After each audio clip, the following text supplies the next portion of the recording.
வடக்கில் பிறந்த ஒரு கடவுள் தெற்கில் கொண்டாடப்படுறாரு அனௌன்ஸ் பண்ணதுலேருந்து பெரிய ஒரு பஞ்சாயத்தே ஓடிக்கிட்டு இருக்கு.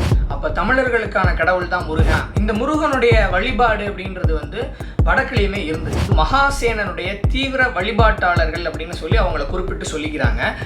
இந்த முருகன் அப்படின்றவர் ராமர் மாதிரியோ கிருஷ்ணர் மாதிரியோ அவதாரம் கிடையாது. வடக்குக்கானவர் தெற்குக்கானவர் அப்படின்லாம் நம்ம பிரிக்க முடியாது. அடுத்ததா ஜூனியர் என்டிஆர் நடிக்கிற ஒரு படத்துடைய போஸ்டை இந்த படத்தினுடைய டீம் சோஷியல் மீடியாவில் போஸ்ட் பண்ணுறாங்க. அதுலேருந்து பெரிய பிரச்சனையே ஸ்டார்ட் ஆகுது. காரணம் என்னென்னா, அந்த படம் ஒரு சாமி சம்மந்தப்பட்ட ஒரு படம், ஒரு கடவுள் சம்மந்தப்பட்ட படம். அது என்ன கடவுள்னா காட் ஆஃப் வார், அதாவது முருகனை பற்றின ஒரு படம் தான் அந்த ஜூனியர் என்டிஆர் நடிக்க போகிற ஒரு படம். ஸோ அந்த படத்தினுடைய ஒரு போஸ்டரை ரிலீஸ் பண்ணுறாங்க. அந்த போஸ்டரில் பார்த்தீங்க அப்படின்னா ஒரு திரிசூலத்தினுடைய ஒரு ஃபோட்டோ இருக்குது. அந்த திரிசூலத்திலேயே நீங்கள் நடுவில் பார்த்தீங்கன்னா அதுவே ஒரு டிஎன்ஏ மாதிரியான ஒரு அமைப்பு இருக்குது. அந்த திரிசூலத்துடைய அடிப்பக்கம் பார்த்தீங்க அப்படின்னா ஒரு வேல் மாதிரியான ஒரு அமைப்பு. ஆனால் அது வேலும் கிடையாது, அது ஈட்டி மாதிரியான ஒரு அமைப்பு. அதனால் அது ஒரு சாமி சம்மந்தப்பட்ட படம், அதாவது கடவுள் சம்மந்தப்பட்ட முருகன் சம்மந்தப்பட்ட படம் அப்படின்றத மட்டும் அந்த படக்குழு அந்த மூவி டீம் அவங்க அனௌன்ஸ் பண்ணுறாங்க. அனௌன்ஸ் பண்ணதுலேருந்து பெரிய ஒரு பஞ்சாயத்தே ஓடிக்கிட்டு இருக்கு. படக்குழு அந்த போஸ்டரை அவங்க ரிலீஸ் பண்ணும்போது ஒரு விஷயத்தை மென்ஷன் பண்ணுறாங்க. அதாவது வடக்கில் பிறந்த ஒரு கடவுள் தெற்கில் கொண்டாடப்படுறாரு அப்படின்ற ஒரு அந்த மாதிரியான ஒரு விஷயத்தை அவங்க மென்ஷன் பண்ணுறாங்க. அதுலேருந்து பிரச்சனை ஸ்டார்ட் ஆகுது. என்ன பிரச்சனைனா, நம்ம தமிழ்நாட்டில் இருக்கிற மக்கள், நம்ம பொதுவாகவே தமிழ்நாட்டில் தான் முருகனுடைய 6 படை வீடு இருக்குது. அது மட்டும் இல்லாமல் முருகனுக்கான நிறைய பாடல்கள் இருக்கக்கூடியது எல்லாமே தமிழில் தான். ஸோ சவுத்தில் தான் நம்ம அதுவும் மெயினாக தமிழ்நாட்டில் முருகன் அப்படின்னாலே ஒரு பெரிய ஒரு கிரேஸ் இருக்குது. ஸோ இங்கே இருக்கிற மக்கள் எல்லாரும் அது எப்படி நீங்கள் எங்கள் சாமி நீங்கள் எப்படி வடக்கில் பிறந்தாருன்னு சொல்ல போச்சு அப்படின்னு சொல்லி சண்டைக்கு போகிறாங்க. ஸோ இதை ரீசெண்ட் டேஸில் நான் பார்த்துட்டே வரேன். ஸோ இதை பற்றி நம்ம ஒரு வீடியோ பண்ணால் எப்படி இருக்கும்? ஸோ இந்த வீடியோ முழுக்க அந்த முருகன் சம்மந்தப்பட்ட விஷயமாக தான் இருக்க போகுது. ஓகே, ஃபஸ்ட்டு முருகன் தமிழ்நாட்டில் பிறந்தாரா இல்லை வடக்கில் தான் பிறந்தாரா அப்படின்றத நம்ம தெரிஞ்சுக்கிறதுக்கு முன்னாடி முருகனை பற்றின குறிப்புகள் தமிழில் என்ன இருக்குது, வடக்கில் ஏதாவது அதை பற்றின குறிப்புகள் இருக்கா அப்படின்றத ஃபஸ்ட்டு நம்ம பார்க்கணும். முருகனை பற்றின நிறைய செய்யுள்கள், நிறைய பாடல்கள், அதே மாதிரி சங்ககால இலக்கியங்களில் அவரை பற்றியான விஷயங்கள்லாம் சொல்லப்பட்டிருக்கு. நம்ம உதாரணத்துக்கு பார்த்தோம்னா சங்ககால நூல்களான அகநானூறு, புறநானூறு, அதே மாதிரி முக்கியமாக முருகனுடைய நூல் அப்படின்னு சொல்லப்படக்கூடிய திருமுருகாற்றுப்படை, அது கிபி 3ஆம் நூற்றாண்டுலேருந்து 4ஆம் நூற்றாண்டுக்குள்ளே இயற்றப்பட்ட ஒரு நூல் அப்படின்னு சொல்கிறாங்க. அந்த திருமுருகாற்றுப்படையில் முருகனை பற்றியான விஷயங்கள்லாம் சொல்லப்பட்டிருக்கு. திருப்பரங்குன்றம், திருச்செந்தூர், பழனி, சுவாமிமலை, திருத்தணி, பழமுதிர்ச்சோலை அப்படின்றது முருகனுடைய 6 படை வீடு, முருகனுடைய ரொம்பவே முக்கியமான கோவில்கள். இந்த 6 படை அப்படின்றது எப்படி தோன்றுனது, இந்த 6 படைன்னு நமக்கு அடையாளம் காட்டினது யார் அப்படின்னு பார்க்கும்போது திருமுருகாற்றுப்படையை எழுதின அந்த நக்கீரர் தான் நமக்கு இந்த 6 படை இதுதான் வரிசை அப்படின்னு சொல்லி அவர் தான் காட்டுறாரு. சரி, ஓகே. இதை தவிர முருகனுடைய கோவில்கள் அப்படின்னு பார்த்தோம்னா எண்கண் முருகன் கோவில் இருக்குது, சிறுவாபுரி முருகன் கோவில் இருக்குது, மருதமலை முருகன் கோவில் இருக்குது. ஒவ்வொரு கோவிலுக்குமே ஒவ்வொரு தனித்துவம் இருக்குது. இந்த மாதிரி தமிழ்நாட்டில் பல கோவில்கள், நம்ம 1 2ன்னு கையை விட்டு எண்ண முடியாது. அந்த மாதிரி முருகன் கோவில்கள் அவ்வளவு தடுக்கி விழுந்தா முருகன் கோவில்ரா அப்படின்ற மாதிரியான ஒரு தன்மை இந்த தமிழ்நாட்டில் இருக்குது. அதே மாதிரி அவருடைய ஸ்கந்த புராணம் அப்படின்னு சொல்லக்கூடிய தமிழ் நூல் 13ஆம் நூற்றாண்டில் கச்சியப்ப சிவாச்சாரியாரால் எழுதப்பட்ட ஒரு நூல். அது மட்டும் இல்லாமல் கிட்டத்தட்ட 16,000 பாடல்களுக்கு மேலே திருப்புகழில் இருக்குது அப்படின்னு சொல்கிறாங்க. அதாவது அருணகிரிநாதரால் எழுதப்பட்ட திருப்புகழ் 16,000 பாடல்களுக்கு மேலே இருக்குது. ஆனால் நமக்கு இப்போ 1000 சொச்சம் பாடல்கள் தான் கிடச்சிருக்கு அப்படின்னு சொல்கிறாங்க. அப்போ முருகனை பற்றியான நிறையா விஷயங்கள் தமிழ்நாட்டில் இருக்குது. அது மட்டும் இல்லாமல் கல்வெட்டுகள் கிபி 7ஆம் நூற்றாண்டில் வல்லம் குகை கோயிலில் தனி சன்னதி அமைச்சிருக்காங்க. அந்த குகை கோயில் கட்டும்போது அவருக்கு தனி சன்னதி அமைச்சிருக்காங்க. அதே மாதிரி ஆனைமலை, திருப்பரங்குன்றம், இந்த கல்வெட்டுகள் எல்லாமே இந்த முருகனுடைய குறிப்புகள் இருக்குது. உத்திரமேரூருடைய கல்வெட்டில் 1ஆம் பராந்தக சோழனுடைய கல்வெட்டு, அதில் சுப்பிரமணியர் கோயில் வாரியம் அப்படின்ற ஒரு தனி வாரியம் இருந்ததாகவே அந்த கல்வெட்டுகளில் குறிப்பிட்டிருக்காங்க. இது எல்லாமே நம்ம தமிழர்களோட முருக வழிபாடு எப்படி ரொம்ப ஒன்றி இருக்குது அப்படின்றத நமக்கு காட்டக்கூடியதாக இருக்குது. ஸோ இப்போ இதெல்லாம் வச்சு பார்க்கும்போது அப்போ தமிழர்களுக்கான கடவுள் தான் முருகன் அப்படின்னு சொல்லிட முடியுமா? அப்படி கிடையாது. இதே மாதிரி வடக்கில் முருகனை வழிபாடு பண்ணியிருக்காங்களா, இல்லாட்டா வடக்கில் ஏதாவது ஆதாரங்கள் இருக்கா அப்படின்றதையும் நம்ம பார்க்கணும். நம்ம எல்லாத்தையும் அப்படியே பொத்தாம்பதுவாக அப்படி சொல்லிட்டு போக முடியாது. அதனால் நம்ம கொஞ்சம் இதுக்கான விஷயங்களை படித்தேன். அப்படி பார்க்கும்போது என்னென்னா, இந்த முருகனுடைய வழிபாடு அப்படின்றது வடக்கிலையுமே இருந்திருக்கு. குறிப்பாக சொல்லணும்னா ராஜஸ்தான், ஹரியானா, பஞ்சாபில் இருக்கக்கூடிய யௌதயாஸ் அப்படின்ற ஒரு குரூப் ஆஃப் மக்கள் வந்து முருகனுடைய வழித்தோன்றல்கள் தான், அதாவது கார்த்திகேயனுடைய வழித்தோன்றல்கள் அப்படின்னு சொல்லி அவங்க சொல்லிக்கிறாங்க. அந்த யௌதயாஸுடைய நாணயங்களில் அவங்க யூஸ் பண்ண காயின்ஸில் வந்து முருகனுடைய உருவத்தை வந்து அவங்க பொறிச்சு அந்த நாணயங்களை பயன்படுத்தியிருக்காங்க. இந்த யௌதயாஸ் மாதிரியே குஷான பேரரசில் கனிஷ்கர் அப்படின்றவர் ரொம்பவே ஃபேமஸான ஒரு மன்னராக இருந்தார். அந்த கனிஷ்கருடைய நாணயங்களில், அந்த கனிஷ்க பேரரசுடைய நாணயங்களில் முருகனுடைய முக்கியமான 4 வடிவங்களுடைய பேர் வந்து குறிப்பிடப்பட்டிருக்கு.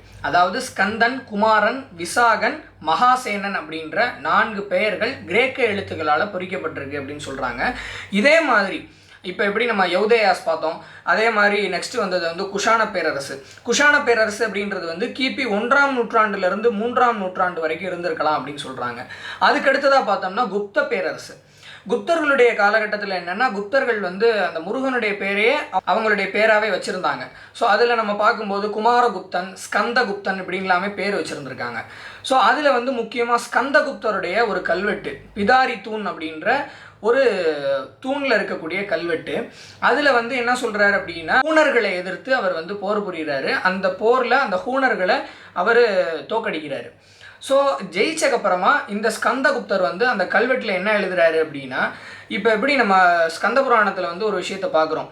என்ன பார்க்குறோம்னா, இந்த சூரபத்மனை முருகன் வதம் பண்ணுறதுக்கு முன்னாடி அவருடைய அம்மாட்ட போய் ஆசீர்வாதம் வாங்குவார். யார்கிட்ட? பார்வதி தேவிகிட்ட போய் முருகன் ஆசீர்வாதம் வாங்கி அவங்கள்ட்டேருந்து வேல் வாங்கி அதுக்கப்புறம் தான் சூரபத்மனை வதம் பண்ணுறாரு.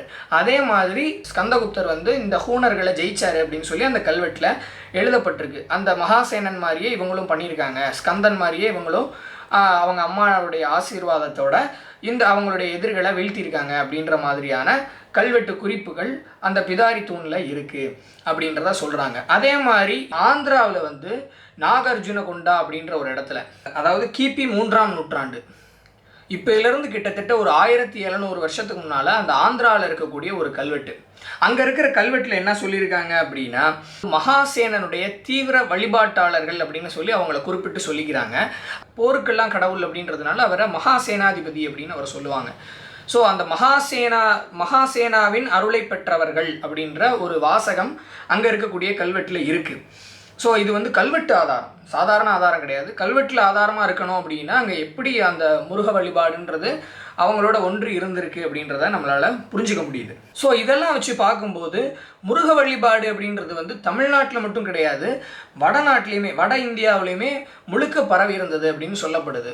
இந்த முருகப்பெருமானுடைய நூல்கள் அப்படின்னு பார்த்தோம்னா முக்கியமானது அவருடைய பிறப்பிலிருந்து சூரபத்மனை வதம் பண்ணுற வரைக்கும் சொல்லப்பட்டது ஸ்கந்த புராணத்தில். அந்த ஸ்கந்த புராணம் முதல்ல எழுதினது வந்து வடமொழியில் தான் எழுதியிருக்காங்க அப்படின்னு சொல்கிறாங்க. அதாவது 18 புராணங்கள் இவங்க சொல்லக்கூடியது அந்த வடமொழியில் இருக்கக்கூடியது. அந்த புராணங்களில் 13ஆவதாக இருக்கக்கூடியது இந்த ஸ்கந்த புராணம் அப்படின்றது. இந்த ஸ்கந்த புராணத்தில் தான் இருக்கிற அந்த 18 புராணத்திலையுமே அதிக ஸ்லோகங்களை கொண்டது இந்த ஸ்கந்த புராணம் தான். அப்போ இருக்கிற புராணத்திலே அதிக ஸ்லோகங்கள் இருக்கக்கூடியது இந்த ஸ்கந்த புராணத்தில் தான். எத்தனை ஸ்லோகங்கள் அப்படின்னு பார்க்கும்போது 81,000க்கும் மேலே இந்த ஸ்கந்த புராணத்தில் ஸ்லோகங்கள் இருக்குது அப்படின்னு சொல்கிறாங்க. அதில் குறிப்பாக முருகன் பிறந்ததாக சொல்லப்படக்கூடிய இடம் அப்படின்னு நம்ம பார்த்தோம்னா, முருகன் வந்து எப்படி பிறந்தாருன்னு எல்லாருக்குமே தெரியும். சிவன் வந்து நெற்றிக்கண்ணை திறக்கிறாரு, அந்த நெற்றிக்கண் தீப்பிழம்பிலிருந்து பிறந்தவர் தான் முருகன் அப்படின்னு சொல்கிறாங்க. அப்படி முருகன் பிறந்ததாக சொல்லப்படக்கூடிய இடம் கைலாயம். கைலாயத்தில் தான் அந்த மாதிரியான ஒரு நிகழ்வு நடக்குது. அங்கே அந்த தீப்பிழம்பை, அந்த நெற்றிக்கண்ணிலேருந்து வந்த அந்த தீப்பிழம்பை அக்னியும் வாயும் வந்து கங்கையில் கொண்டு போய் சேர்க்கிறாங்க. அந்த கங்காதேவி நாணல்கள் நிறைஞ்ச காட்டில், அதாவது நாணல்களுக்கு வந்து சரவணன்ற ஒரு பேர் இருக்குது, அதனால தான் அவருக்கு சரவணன்ற ஒரு பேர். அந்த கங்கையிலேருந்து அவர் வந்ததுனால காங்கை என்ற ஒரு பேர் அவருக்கு இருக்குது. அதே மாதிரி கார்த்திகை பெண்களால் தான் எடுத்து வளர்க்கப்படுறாரு, அதனால கார்த்திகை என்ற ஒரு பேர் இருக்குது. 6 முகங்களோடு இருக்கிறதுனால சண்முகன்ற பேர் இருக்குது. நம்ம தமிழ்நாட்டில் அவரை ஆறுமுகன்னு சொல்கிறோம், முருகன்னு சொல்கிறோம். அவரை வந்து நம்ம தமிழ்நாட்டுக்கு மட்டுமான கடவுள் அப்படின்லாம் நம்ம வந்து ஒரு சின்ன ஒரு சர்க்கிளுக்குள்ளே அவரை வந்து கொண்டு வர முடியாது. ஏன்னா இந்தியாவில் அவருடைய வழிபாடு இருக்குது, அதே மாதிரி சைனாவில் அவரை வேறு விதமாக வழிபாடு பண்ணுறாங்க. பேர்கள் தான் மாறும். சைனாவில் வழிபாடு இருக்குது, அவருடைய வழிபாடு இருக்குது, நேபாளத்தில் அவருடைய வழிபாடு இருக்குது, திபெத்தில் அவருடைய வழிபாடு இருக்குது. உலகத்தில் பல்வேறு மூலைகளில் இந்த முருகனை பற்றின விஷயங்கள் இருந்துக்கிட்டே தான் இருக்குது, வெவ்வேறு விதத்தில் இருக்குது. இப்போ நம்ம வீடியோவோட எண்டுக்கு வந்தாச்சு. இப்போ வீடியோவுடைய கன்க்ளூஷன் அப்படின்னே சொல்லலாம். இந்த கன்க்ளூஷனில் நான் என்ன சொல்ல போகிற விஷயம் உங்களுக்கு ரொம்பவே ஷாக்கிங்காக இருக்கும். நான் எல்லாமே உங்களுக்கு தமிழில் இருக்கக்கூடிய விஷயங்களையும் முன்னாடி எடுத்து வச்சாச்சு. சங்ககால நூல்கள் இருக்குது, புறநானூறு, அகநானூறு, திருமுருகாற்றுப்படை, அது தமிழில் இருக்கக்கூடிய கந்தபுராணம், திருப்புகழ் எல்லாத்தையும் எடுத்து வச்சுட்டேன். அதே மாதிரி வடக்கில் கிடச்ச அந்த முருகனுடைய உருவச்சிலை பொறிக்கப்பட்ட அந்த நாணயங்கள், அவங்களுடைய கல்வெட்டுகள், இது எல்லாத்தையுமே சொல்லிட்டேன். இப்போது இந்த ரெண்டையுமே வச்சு பார்க்கும்போது நான் இப்போ என்ன சொல்ல போகிறேன்றதை நீங்கள் யோசிக்கிறீங்க. இது கன்க்ளூஷன் சொல்கிற அளவுக்குலாம் நான் இன்னும் அவ்வளோ பெரிய வரலாற்று ஆய்வாளர்லாம் கிடையாது. ஆனால் நமக்கு இதிலேருந்து என்ன தெரியுது, இப்போ நம்ம பார்த்த இந்த வீடியோவிலேருந்து உங்களுக்கு என்ன புரிஞ்சிக்க முடியுது அப்படின்னா, தமிழ்நாட்டிலையும் அவருடைய வழிபாடு இருக்குது, அவரை பற்றின குறிப்புகள் இருக்குது, அவருடைய கல்வெட்டுகள் இருக்குது. வடக்குலேயும் அவருக்கான வழிபாடு இருக்குது, அவருடைய கல்வெட்டுகள் இருக்குது, அவருடைய உருவம் பொறிக்கப்பட்ட நாணயங்கள் இருக்குது. அப்போ ரெண்டு இடத்துலையுமே அவர் வந்து இருந்திருக்கார். மக்களோட மக்களாக, மக்களுடைய வழிபாட்டில் முக்கியமான கடவுளாக இருந்திருக்கார். ஸோ அப்படிப்பட்ட ஒரு முருகனை வடக்குக்கானவர், தெற்குக்கானவர் அப்படின்லாம் நம்ம பிரிக்க முடியாது.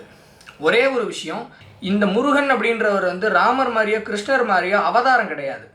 இப்போது ராமர் அப்படின்னு எடுத்துக்கிட்டோம்னா அவர் தசரதனுக்கு பிறந்தார், அவர் வந்து காட்டுக்கு போனார், அவர் ராவணனோட போர் புரிஞ்சார், அதுக்கப்புறம் அவர் வந்து திரும்ப அரசாட்சி பண்ணார், அதுக்கப்புறம் இறந்து போயிட்டார். அதே மாதிரி கிருஷ்ணர் எடுத்துக்கிட்டோம்னா அவரும் வந்து அவர் அரசாட்சி பண்ணார், துவாரகையில் அரசாட்சி பண்ணார், பாண்டவர்களுக்கு அந்த குருஷேத்திர போரில் வந்து உதவியாக இருந்தார், அதுக்கப்புறம் கடைசி காலத்தில் அவர் இறந்து போகிறாரு.